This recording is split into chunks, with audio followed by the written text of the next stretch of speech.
Et si l'homme que tout le monde craignait le plus cachait un secret que personne n'attendait? Au cœur de la frontière sauvage, le destin d'une jeune femme percute celui d'un guerrier légendaire.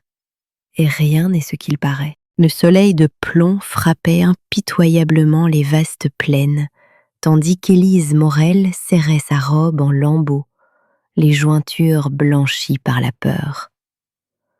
3 jours s'étaient écoulés depuis que les maraudeurs avaient attaqué la ferme de sa famille, tuant ses parents et la capturant. La fille de colon, âgée de 20 ans, se retrouvait maintenant conduite à travers un territoire inconnu vers un destin incertain. « Avance, femme blanche !» ordonna le guerrier nommé Renard Agile, tirant brutalement sur la corde attachée à ses poignets. Ses yeux sombres ne trahissaient aucune émotion, mais les autres guerriers chuchotaient entre eux dans leur langue natale, alors qu'ils approchaient du campement, niché entre les collines vallonnées. Élise vit les femmes s'arrêter pour la dévisager, les enfants la pointaient du doigt avec curiosité, et les guerriers se rassemblaient pour inspecter la nouvelle captive. Sa chevelure blonde, désormais emmêlée par la poussière et la sueur, était devenue un objet de fascination. Le chef loup gris émergea de sa loge, le visage buriné, marqué par les lignes de nombreuses batailles. Les guerriers présentèrent Élise comme un trophée. « Celle-ci est forte », dit Renard Agile. « Elle n'a ni pleuré, ni supplié durant le voyage. » Le chef tourna autour d'Élise, évaluant sa valeur. « Elle fera une bonne épouse pour Foudre Noire. Il revient demain de l'expédition contre les colons. » Élise en comprit assez pour sentir son sang se glacer. Foudre Noire, même les colons connaissaient ce nom. Le guerrier le plus redouté, dont les raids semaient la terreur dans les campements frontaliers. Des histoires sur sa brutalité circulaient parmi les fermiers effrayés lors des nuits sombres. « Non, je vous en prie, » implora-t-elle, retrouvant sa voix. « Je travaillerai, je servirai, mais ne faites pas ça. » Un ordre sec du chef la fit taire. La décision était prise.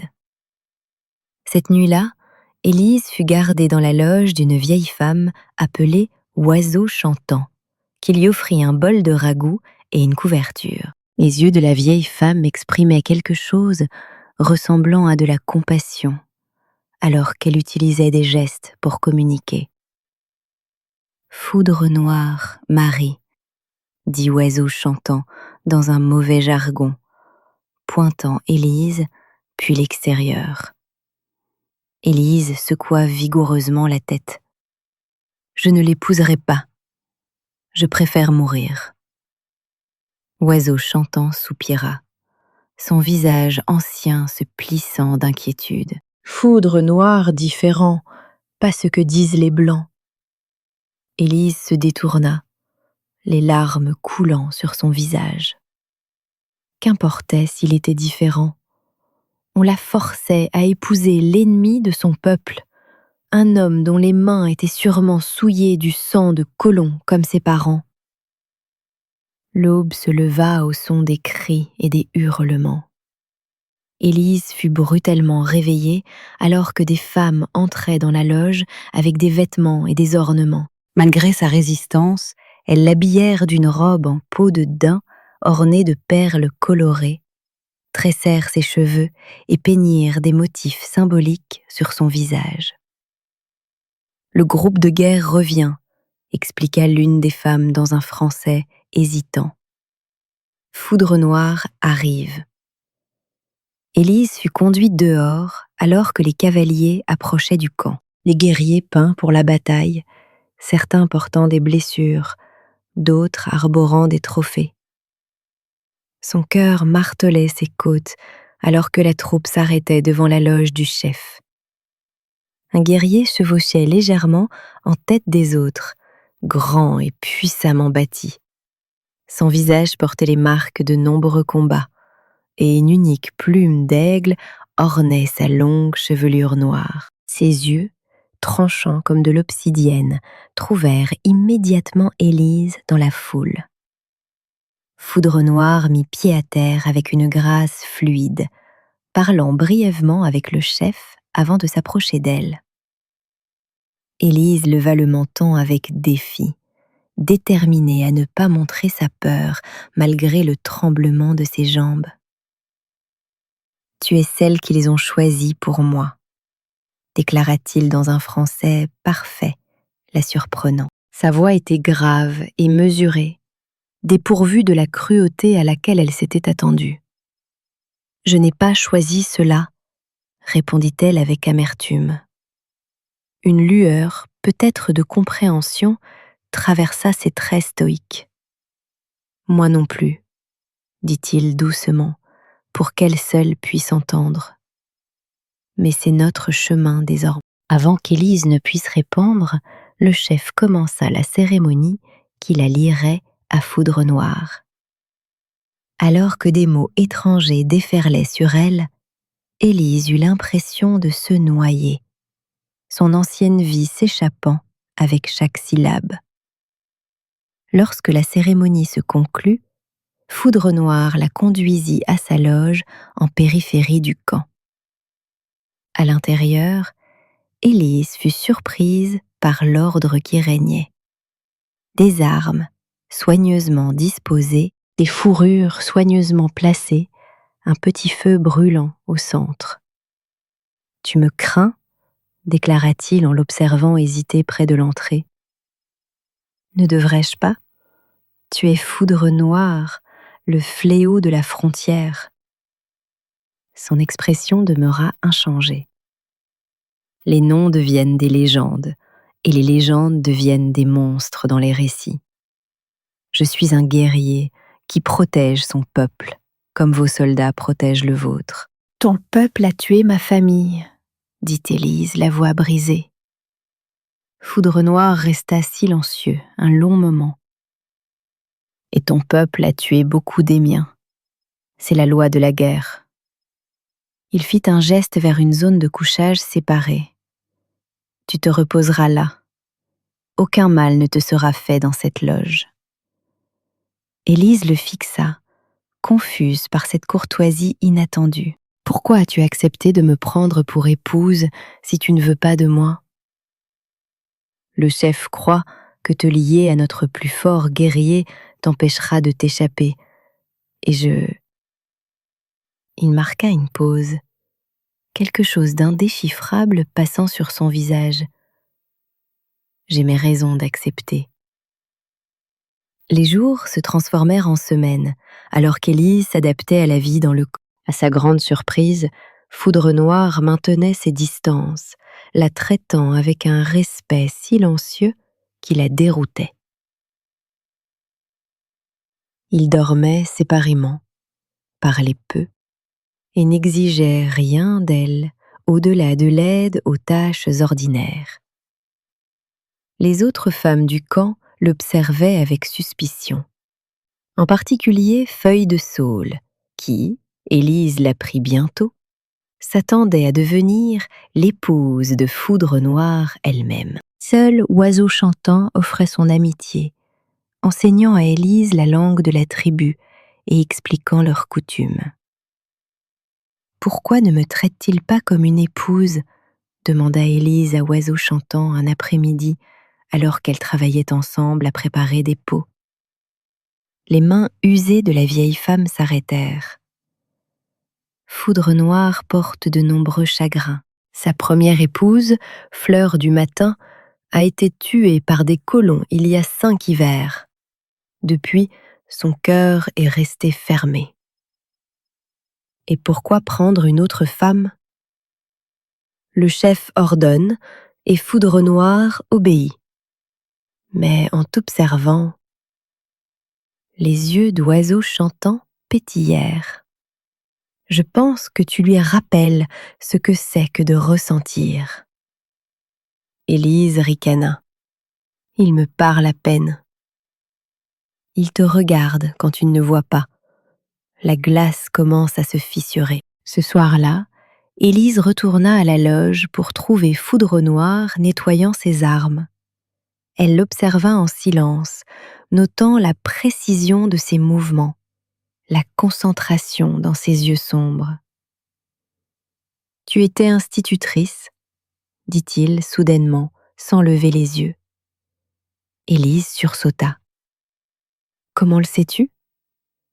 « À ta façon de parler, les livres que tu as essayé de sauver quand nous avons attaqué ta ferme. » Il croisa alors son regard. « Je les ai trouvés dans ta besace. » La chaleur monta aux joues d'Élise. « Tu as fouillé mes affaires ?» J'étais curieux au sujet de la femme forcée d'être mon épouse. Il posa son couteau. « Tu enseignais aux enfants ?» Oui, à l'école du village.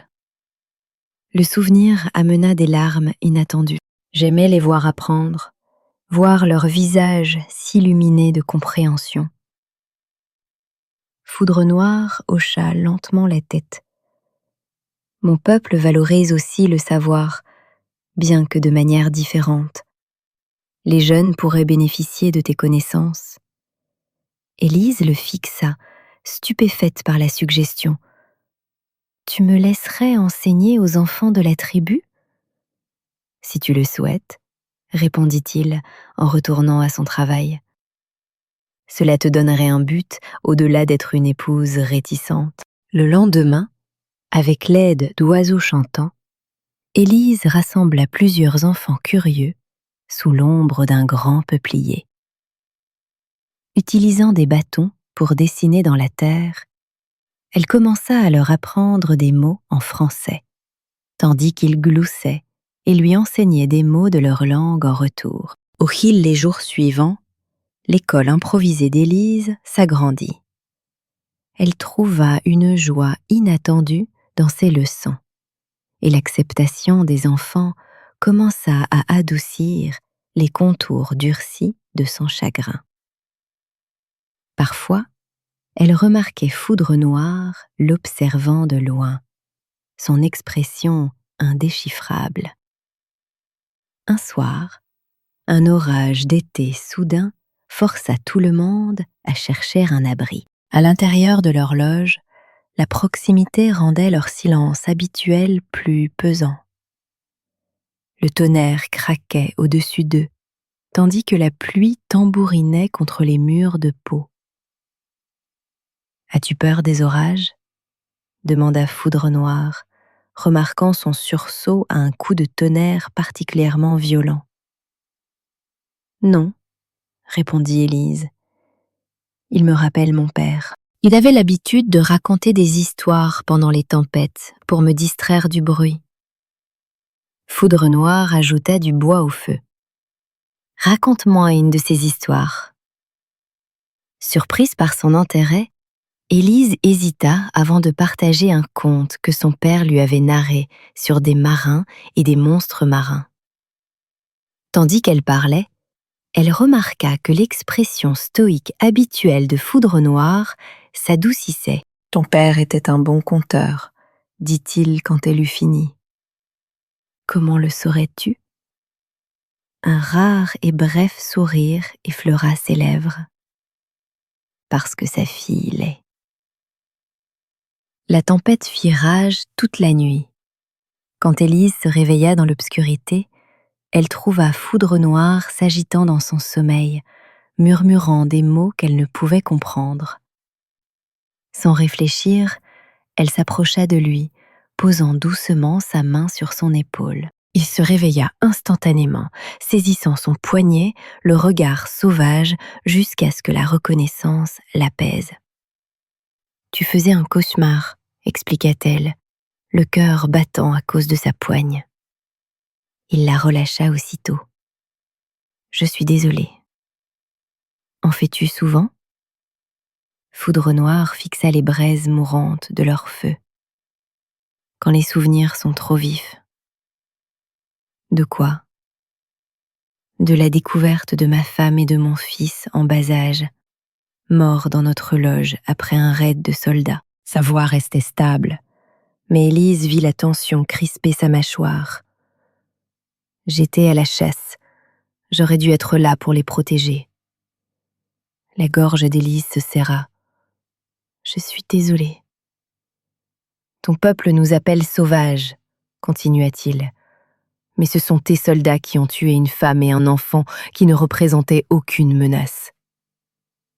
Incapable de défendre de telles actions, Élise garda le silence. Pour la première fois, elle vit Foudrenoir non pas comme le redoutable guerrier des récits de la frontière, mais comme un homme qui avait souffert de pertes aussi dévastatrices que les siennes.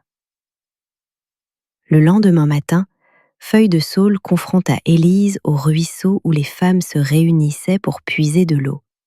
« Tu penses avoir apprivoisé le grand Foudrenoir » ricana-t-elle dans un français approximatif. « Il te prend seulement parce que le chef l'a ordonné. Son cœur reste avec Fleur du Matin. »« Je ne veux pas de son cœur » rétorqua Élise, bien que les mots sonnassent faux. Les yeux de Feuille de Saule se plissèrent. Bien, parce que quand il se lassera de sa captive blanche, il verra qu'une femme de la tribu est mieux adaptée pour se tenir aux côtés de notre plus grand guerrier. Élise retourna à la loge, troublée par cette rencontre. Foudrenoir se préparait à partir avec un groupe de chasse, attachant un carquois de flèches dans son dos. « Partiras-tu longtemps » demanda-t-elle, surprise par sa propre inquiétude. « Quelques jours. Les bisons ont été repérés au nord. » Il s'arrêta, étudiant son visage. « Quelque chose te tourmente-t-il » Élise hésita. « Les autres femmes, elles ne m'acceptent pas. Elles craignent ce qui est différent. » Il assura son couteau à sa ceinture. « Comme ton peuple nous craint, c'est plus que ça. Feuille de Saule voulait être à ta place, » finit-il. « Mais ce n'était jamais mon souhait, même avant que tu viennes. » Leurs yeux se rencontrèrent, et un message silencieux passa entre eux, la reconnaissance que malgré les circonstances qui les avaient réunis, une compréhension fragile prenait racine. Après son départ avec le groupe de chasse, Élise poursuivit ses leçons avec les enfants, constatant que se concentrer sur eux aidait à apaiser ses sentiments conflictuels. Un après-midi, alors que les leçons se terminaient, Oiseau chantant s'approcha avec une expression troublée. « Cavalier, venir » dit la vieille femme avec urgence.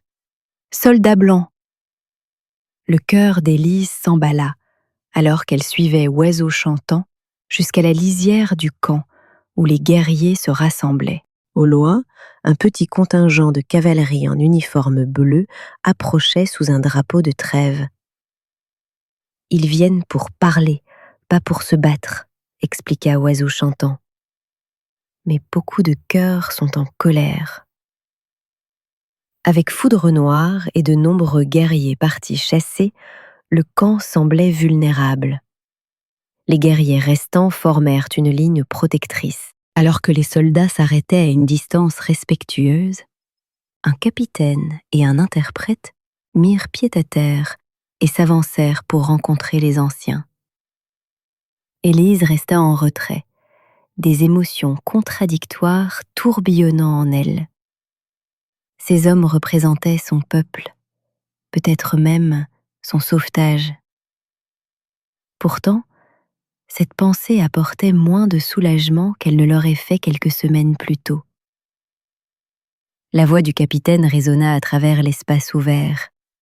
« Nous sommes venus négocier la libération de tout captif blanc en votre possession. Nous savons que vous avez pris une femme de la ferme Morel. » Élise sentit les regards se tourner vers elle. Pendant un moment, elle envisagea de se précipiter, réclamant le salut offert. Mais quelque chose la retenait. Une incertitude quant au retour dans un monde qui semblait maintenant lointain, et une inquiétude pour ce qui pourrait arriver au camp après son départ. Avant qu'elle ne puisse décider, Renard Agile s'avança. « Nous n'avons pas de captif blanc, seulement l'épouse de Foudre Noire », traduisit l'interprète, et les yeux du capitaine se plissèrent, alors qu'il scrutait le rassemblement, repérant finalement Élise avec sa chevelure blonde distinctive. « Cette femme est Élise Morel, enlevée lors d'un raid », cria le capitaine. « Son oncle la cherche. Nous exigeons son retour. » D'autres mots durs furent échangés, les tensions montant à chaque traduction. Élise se tenait figée, déchirée entre deux mondes. Son oncle, le frère de son père, avait une ferme à 2 jours de cheval vers l'est. Il la recueillerait, lui rendrait son ancienne vie. Pourtant, cette vie semblait maintenant appartenir à quelqu'un d'autre. La femme qui enseignait à l'école du village avait disparu, transformée par son temps au sein de la tribu. Les anciens discutaient entre eux. Sans Foudre Noire présent, certains préféraient la libérer pour éviter le conflit, tandis que d'autres insistaient sur le fait qu'elle était maintenant l'une des leurs par le mariage. La patience du capitaine s'amenuisait. « Nous allons camper à proximité et revenir demain pour votre réponse. Mais sachez ceci, nous ne partirons pas sans elle. » Tandis que les soldats se retiraient, le camp éclata en débat houleux. Élise chercha Oiseau Chantant, qui était assise devant sa loge, le visage assombri par l'inquiétude. « Que va-t-il m'arriver ?» demanda Élise. La vieille femme soupira profondément. Le conseil délibère. Certains disent que te livrer aux soldats évitera une bataille. D'autres affirment que cela déshonorerait Foudre Noire. Et toi, que dis-tu ? Les yeux sages d'Oiseau Chantant rencontrèrent les siens. Je dis que ton cœur doit décider où est sa véritable place. Cette nuit-là, Élise ne put trouver le sommeil. Son esprit était tiraillé entre la sécurité de son ancien monde et le chemin incertain qu'elle avait commencé à tracer dans ce nouveau. Dans l'obscurité silencieuse de la loge, elle réalisa que quelque part en chemin, sa peur de Foudre Noire s'était transformée en quelque chose de plus complexe, du respect, de la compréhension, et peut-être les prémices de sentiments plus profonds. À l'aube, une agitation la tira de ses pensées. Le groupe de chasse était rentré plus tôt que prévu, alerté par des éclaireurs de la présence des soldats. Élise émergea de la loge pour voir Foudre Noire mettre pied à terre. Son visage était fermé, ses traits durcis, alors que les guerriers lui rapportaient la situation. Son regard la trouva immédiatement. Une question muette dans ses profondeurs. Voulait-elle partir ? Choisirait-elle son peuple plutôt que la vie qu'ils avaient commencé à bâtir ? Avant qu'ils ne puissent échanger un mot, les anciens appelèrent Foudre Noire au conseil. Pendant des heures, les hommes délibérèrent, tandis qu'Élise attendait anxieusement, aidant les femmes à préparer la viande de bison rapportée par les chasseurs. Lorsque Foudre Noire émergea enfin de la loge du conseil, son expression était illisible. Il s'approcha d'Élise là où elle travaillait. « Les soldats reviennent bientôt, » dit-il doucement. « Le conseil a décidé de te laisser choisir ta voie. » Les mains d'Élise se figèrent. « Il me permettrait de rester si c'est mon souhait ?» Sa voix restait neutre, ne donnant aucune indication de sa propre préférence. Mais il pourrait y avoir des conséquences. Les tuniques bleues parlent de paix tout en préparant la guerre. « Que veux-tu que je fasse ?» demanda-t-elle en scrutant son visage. Foudre Noire détourna le regard. Tu n'as jamais choisi de venir ici. Je ne te forcerai pas à rester. Je n'ai pas ce que j'ai demandé. Ses yeux revinrent se poser sur les siens. Et pour une fois, le masque du guerrier se fissura. Je t'ai observé avec nos enfants, apprenant nos coutumes, endurant les épreuves sans te plaindre. Tu as montré la force d'une femme de la tribu. Il marqua une pause. Je ne voudrais pas perdre cela. C'était aussi proche d'une déclaration que sa fierté le permettait. Mais Élise comprit ce qui restait non dit. À sa manière, Foudre Noire en était venue à tenir à elle, tout comme elle tenait à lui. Avant qu'elle ne puisse répondre, une clameur s'éleva. Les soldats approchaient de nouveau, cette fois plus nombreux. Le capitaine chevauchait en tête, le visage empreint de détermination. Le camp se mobilisa, les guerriers prenant des positions défensives, tandis que les femmes rassemblaient les enfants. Foudre Noire conduisit Élise au centre du camp, où les anciens attendaient pour rencontrer les soldats. Le capitaine descendit de cheval, sa main reposant de manière significative sur son pistolet. « Nous venons chercher mademoiselle Morel », annonça-t-il sans préambule.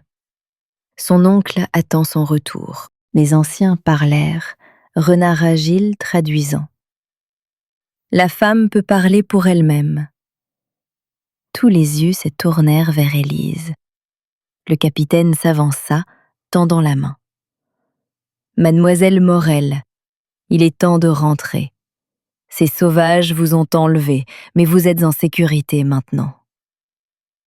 Élise tressaillit à ces mots, voyant la colère qu'il provoquait parmi les membres de la tribu. Elle regarda la main tendue, puis Foudre Noire, dont le visage avait retrouvé son masque impassible. « Ce peuple n'est pas sauvage, dit-elle clairement, et je n'ai pas été enlevée. » L'expression du capitaine s'assombrit. « Ils vous ont embrouillé, mademoiselle Morel. Une confusion de l'esprit due à la captivité. Vous ne pensez pas clairement. »« Je pense plus clairement que jamais, » répliqua Élise en se déplaçant pour se tenir aux côtés de Foudre Noire. « Je choisis de rester avec mon mari. » Un murmure parcourut les deux groupes. Surprise chez les soldats, approbation chez les tribus. La main de Foudre Noire effeura la sienne. Un contact bref qui communiquait plus que des mots ne l'auraient pu. Le visage du capitaine rougit. « C'est absurde. Aucune femme blanche ne resterait volontairement ici. Vous venez avec nous, de force si nécessaire. » Il tendit le bras vers Élise, mais Foudre Noire s'interposa entre eux. Sa voix était d'un calme mortel. Elle a fait son choix. Respectez-le, ou il y aura du sang. Pendant un instant tendu, la violence sembla inévitable. Puis une nouvelle voix s'éleva derrière les soldats. « Laissez-moi lui parler. » Un homme plus âgé à cheval s'avança. Son oncle, Robert Morel. Le temps avait grisé sa barbe, mais ses yeux étaient bienveillants et familiers. « Élise, » dit-il doucement, « est-ce vraiment ce que tu veux ?» En regardant le visage inquiet de son oncle, Élise sentit les larmes monter. « Oui, oncle Robert. J'ai trouvé une place ici, un but, avec lui. » Il fit un signe de tête vers Foudre Noire. Élise regarda le guerrier à ses côtés, l'homme qui lui avait montré du respect quand il aurait pu faire preuve de cruauté, qui lui avait donné la liberté quand il aurait pu exiger la soumission. « Oui, » dit-elle simplement, « avec lui. » Son oncle étudia son visage, puis hocha lentement la tête. « Capitaine, vous avez entendu ma nièce, elle reste de son plein gré. » « C'est irrégulier, » protesta le capitaine. Le protocole de l'armée? Au diable votre protocole, interrompit Robert. Nous sommes venus sauver une captive, pas enlever une épouse consentante à son mari. Il se tourna vers Élise.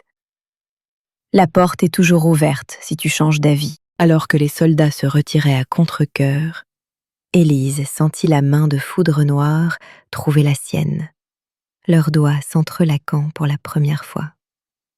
Ce simple geste en disait long sur les barrières qui étaient tombées entre eux. Cette nuit-là, alors qu'ils étaient assis près du feu dans leur loge, le silence habituel entre eux semblait différent, chargé d'émotions inexprimées et du poids de son choix. « Pourquoi es-tu resté ?» demanda enfin Foudre Noire. « Ton oncle t'aurait rendu ton ancienne vie ?»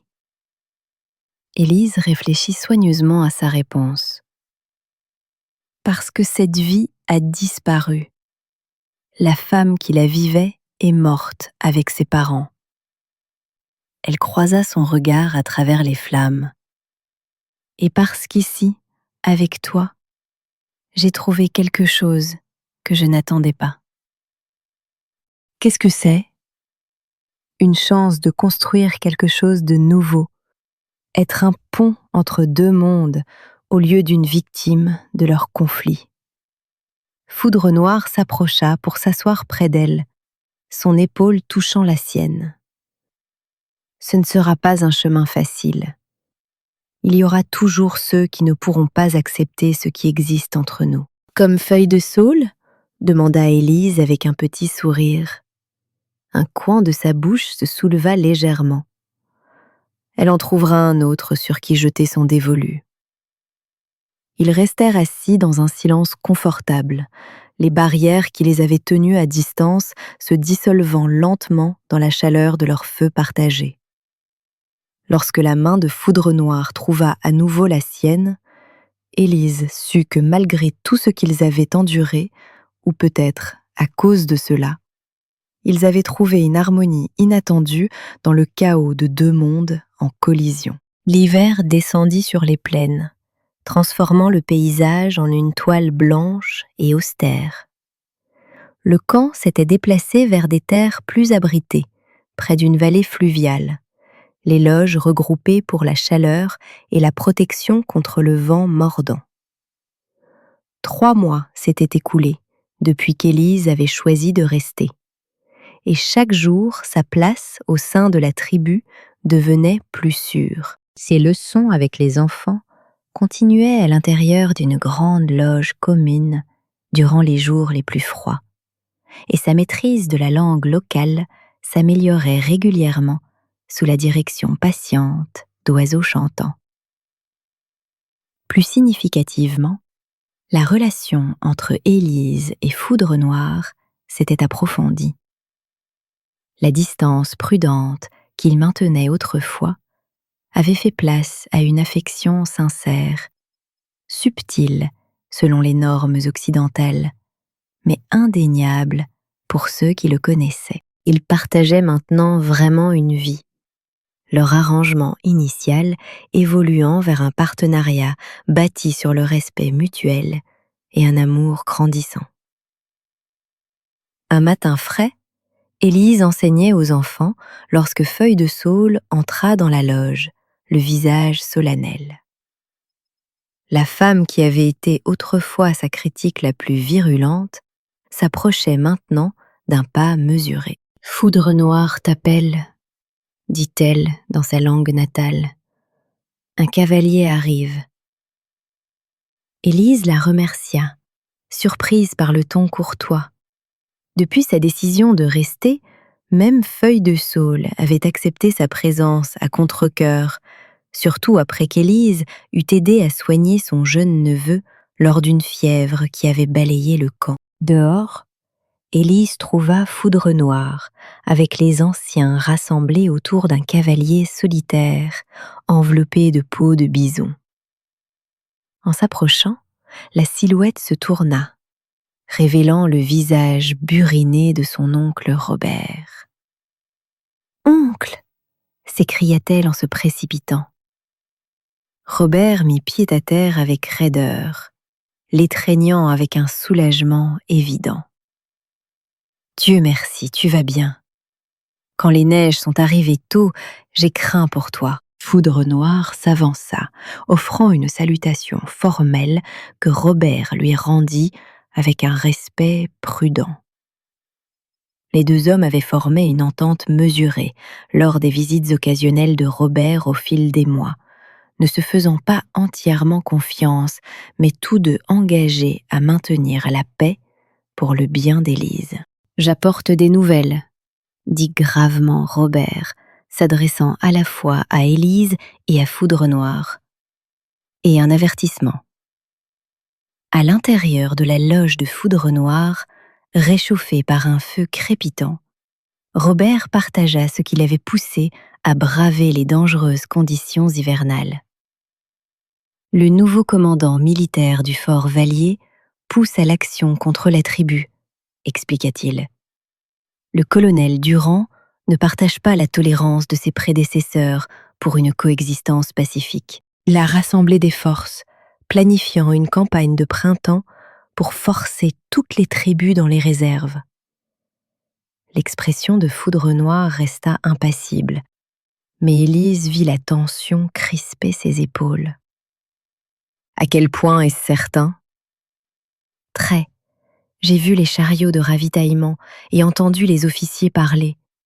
Ils amènent plus de canons, assez de munitions pour une longue campagne. » Robert regarda sa nièce avec tristesse. « Élise, je suis venue vous offrir à tous deux un refuge. Ma ferme est assez isolée pour éviter les regards indiscrets. Vous pourriez y passer l'hiver jusqu'à ce que cela se tasse. » L'offre flottait dans l'air, ses implications claires. Robert ne proposait pas seulement un abri temporaire, mais un terrain neutre, un compromis entre les mondes qu'ils habitaient chacun. Foudre Noire se leva, faisant les 100 pas dans l'espace restreint de la loge. « Je ne peux pas abandonner mon peuple alors que la guerre menace. »« Tu ne les abandonnerais pas, » dit Élise avec précaution. « Tu assurerais une alliance, créant un lieu de sécurité si nécessaire. » Ses yeux sombres rencontrèrent les siens, une communication silencieuse passant entre eux. Au cours des mois où ils avaient partagé leur vie, ils avaient appris à lire les pensées de l'autre avec une précision croissante. « Je dois parler au conseil, » finit-il par dire. « Cette décision affecte plus que nous deux. » Pendant que Foudre Noire conférait avec les anciens, Élise montra à son oncle comment sa vie avait changé. Le respect qu'elle avait gagné en tant qu'enseignante, les compétences apprises auprès des femmes, la place qu'elle s'était taillée entre deux cultures. « Tu l'aimes vraiment, n'est-ce pas ?» demanda Robert alors qu'il marchait à travers le camp. Élise sourit. « Pas de la manière dont j'imaginais autrefois aimer un mari. C'est quelque chose de plus fort, forgé dans le feu plutôt que né dans le confort. » Elle marqua une pause, choisissant ses mots avec soin. « Il me voit tel que je suis, pas comme quelqu'un à protéger ou à posséder, et je le vois non pas comme le sauvage des histoires de la frontière, mais comme un homme d'honneur et de sagesse. » Robert hocha la tête d'un air pensif. « Ta mère serait fière de ton courage, et ton père... » Il gloussa doucement. Il serait déconcerté, mais il finirait par s'y faire. Les délibérations du conseil durèrent jusqu'à la tombée de la nuit. Lorsque Foudre Noire retourna enfin à leur loge, où Élise attendait avec son oncle, son expression était résolue. « Le conseil a tranché, » annonça-t-il. « J'accompagnerai un petit groupe jusqu'à ta ferme, les plus vulnérables qui ne peuvent pas se battre si la guerre arrive. Les autres se prépareront à défendre nos terrains de chasse ou à se déplacer plus au sud si nécessaire. » Robert hocha la tête. « Combien ? 20, peut-être 30, surtout des anciens, quelques femmes avec de jeunes enfants. Le regard de foudre noire glissa vers Élise, y compris ma femme, si elle le veut bien. Élise ressentit un flot d'émotions. Le soulagement qu'un compromis ait été trouvé, l'inquiétude pour ceux qui resteraient, et une joie tranquille face à l'instinct protecteur de foudre noire envers elle. « J'irai où tu iras », dit-elle simplement.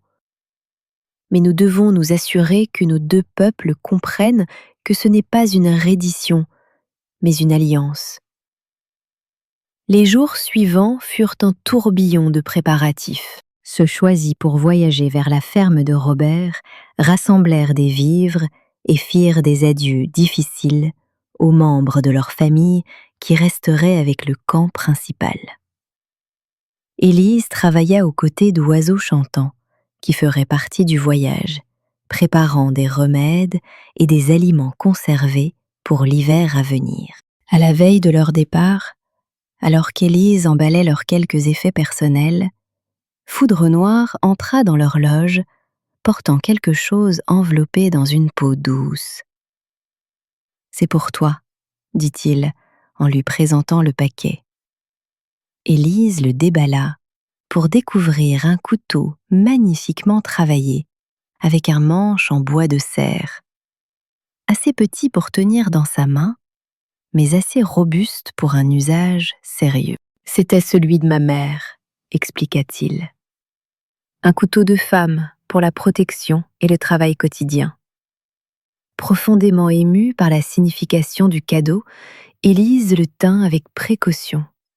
« Es-tu certain que cela ne devrait pas rester dans ta famille ? » « Tu es ma famille maintenant, » répondit-il, la voix basse et intense. « Quoi qu'il arrive dans les lunes à venir, que nous vivions parmi ton peuple ou le mien, nous l'affronterons ensemble. » Élise s'avança, comblant la distance entre eux. « Ensemble », acquiesça-t-elle, posant sa main contre sa poitrine. Le battement régulier de son cœur sous sa paume ressemblait à une promesse, bien plus puissante que n'importe quel vœu de mariage. Le voyage vers la ferme de Robert prit 5 jours difficiles à travers un terrain enneigé. Ils voyagèrent en petite caravane, Foudre Noire et 2 autres guerriers partant constamment en éclaireur devant et derrière pour repérer le danger.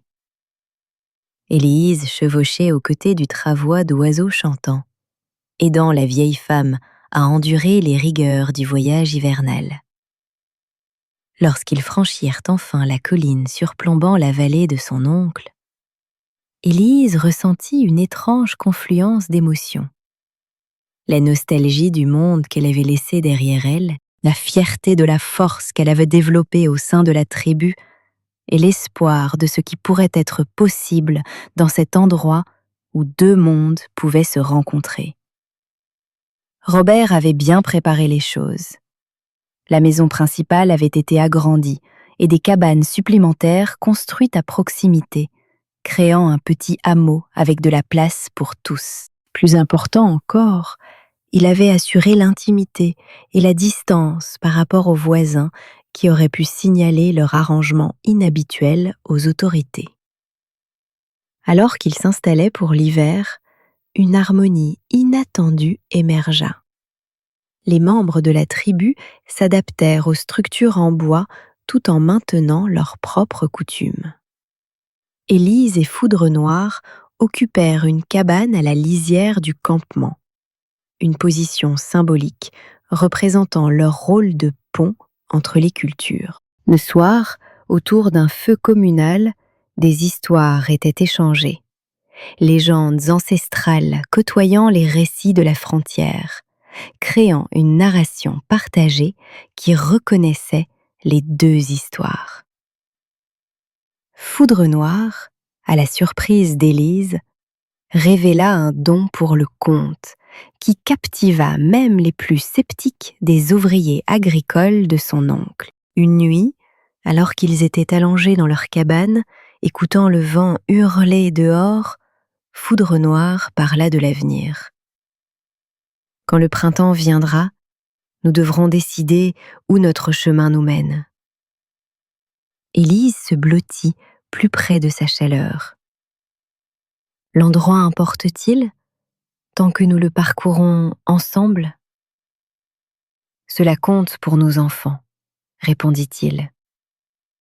Je voudrais qu'ils connaissent les deux mondes, sans être forcés de choisir comme tu l'as été. La mention d'enfant, une possibilité dont ils avaient discuté, mais dont ils n'avaient pas encore été bénis, fit sourire Élise. Alors nous construirons quelque chose de nouveau, quelque part entre les deux, ni totalement indien, ni totalement blanc, mais quelque chose de plus fort pour avoir les deux. Le bras de Foudre Noire se resserra autour d'elle. Un chemin difficile. Tous les chemins qui en valent la peine le sont, répliqua-t-elle. C'est toi qui m'as appris ça. Alors que l'hiver relâchait lentement son emprise sur la terre, des nouvelles arrivèrent des deux directions.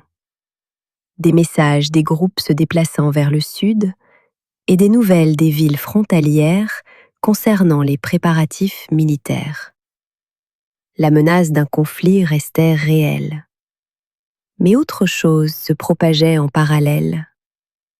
L'histoire d'une femme blanche qui avait choisi de vivre parmi la tribu et d'un guerrier qui avait formé une alliance avec des colons. Leur histoire, initialement accueillie avec incrédulité et mépris, commença à susciter la curiosité.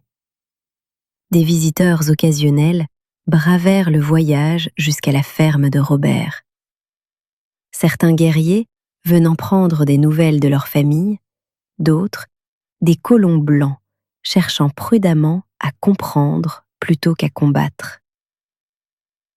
Lors du premier jour vraiment chaud du printemps, Élise se tenait sur la colline au-dessus du campement, regardant Foudre Noire enseigner ensemble aux petits-enfants de son oncle et aux enfants de la tribu, leur montrant comment identifier les traces d'animaux dans la boue. La scène cristallisa tout ce en quoi elle en était venue à croire, que la compréhension pouvait grandir là où la peur régnait autrefois, si seulement on lui donnait une chance de prendre racine.